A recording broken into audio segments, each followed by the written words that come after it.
27 अगस्त के Gurukul prep daily podcast में आपका स्वागत है। अपडेट 1 समझौता। Tata Power Solar Systems ICICI Bank ने सौर इकाइयों के वित्तपोषण के लिए भागीदारी की। Tata Power Solar Systems Limited TPSSL ने आवासीय और कॉरपोरेट ग्राहकों को सौर इकाइयों के लिए वित्तपोषण प्रदान करने के लिए आईसीआईसीआई बैंक के साथ एक समझौते पर हस्ताक्षर किए हैं। समझौते के हिस्से के रूप में ग्राहक 90 लाख रुपए तक के ऋण का लाभ उठा सकते हैं, जिसमें गिरवी मुक्त विकल्प और 5 साल तक की अवधि होती है। Tata Power Renewable Energy Limited TPREL की पूर्ण स्वामित्व वाली सहायक कंपनी टीपीएसएसएल ने कहा कि वे 20 साल तक की अवधि के साथ गिरवी के साथ उच्च ऋण भी प्राप्त कर सकते हैं। टाटा पावर की इकाई टीपीआरईएल अक्षय ऊर्जा परियोजनाओं की विकास करता है। अपडेट 2 विविध। 5 साल के लिए चिराग पासवान फिर बने एलजेपी के अध्यक्ष। केंद्रीय मंत्री चिराग पासवान को लोक जनशक्ति पार्टी रामविलास की राष्ट्रीय कार्यकारिणी की बैठक में 5 साल के लिए फिर से अध्यक्ष चुना गया। पासवान ने कहा कि बैठक में सर्वसम्मति से यह फैसला किया गया। उन्होंने कहा, राष्ट्रीय कार्यकारिणी ने यहां अपनी बैठक में मुझे अगले 5 साल के लिए फिर से चुना है। खाद्य प्रसंस्करण उद्योग मंत्री पासवान ने कहा कि बैठक में हरियाणा, जम्मू कश्मीर और झारखंड में आगामी विधानसभा चुनावों पर भी चर्चा हुई।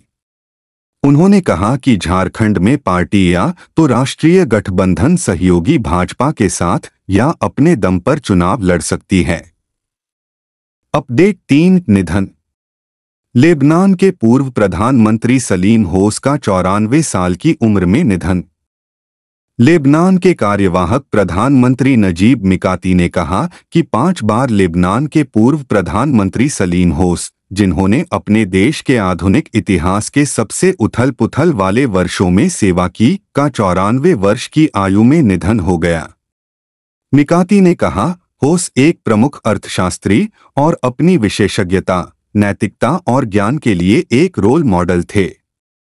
उन्होंने देश के सर्वोच्च हित और नागरिकों के हित को सभी विचारों से ऊपर रखा। उन्होंने 1975 से 1990 तक चले देश के 15 साल के गृहयुद्ध के दौरान 4 कार्यकालों के लिए प्रधानमंत्री के रूप में कार्य किया।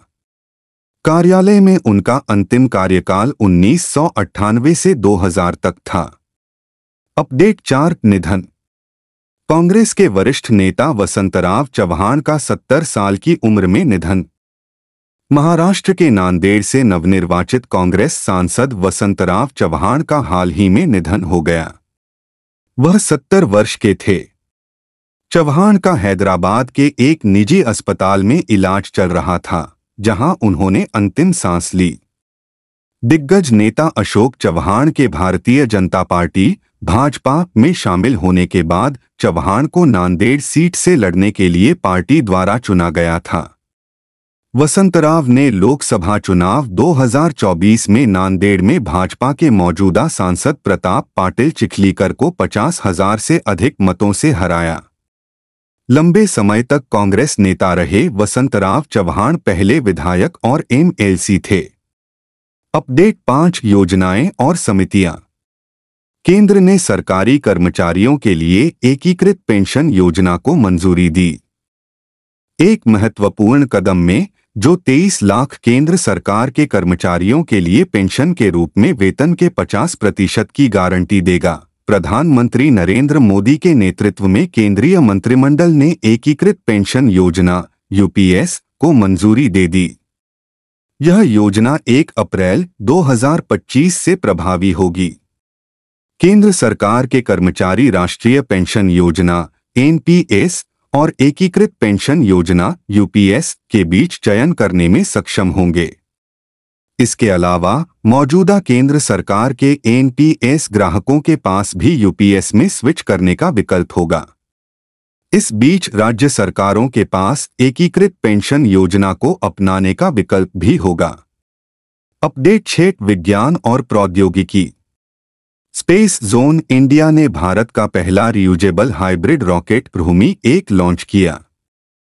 तमिलनाडु स्थित अंतरिक्ष स्टार्टअप स्पेस जोन इंडिया ने वायुमंडलीय स्थितियों पर शोध करने के लिए चेंगलपट्टू जिले के पट्टीपुलम से एक मोबाइल प्लेटफॉर्म पर देश का पहला हाइब्रिड रियूजेबल रॉकेट भूमि-1 लॉन्च किया है। रॉकेट ने 3 क्यूब उपग्रहों को कक्षा में लॉन्च करके और केवल 7 मिनट में सुरक्षित रूप से जमीन पर लौटकर इतिहास रच दिया, जिससे तेजी से अंतरिक्ष मिशन के लिए एक नया मानक स्थापित हुआ। चेन्नई मुख्यालय वाला स्टार्टअप पिछले 2 वर्षों में मिशन भूमि के तहत विभिन्न परियोजनाओं का संचालन कर रहा है। अपडेट 7 खेल। लैंडो नॉरिस ने डच ग्रां प्री 2024 जीती।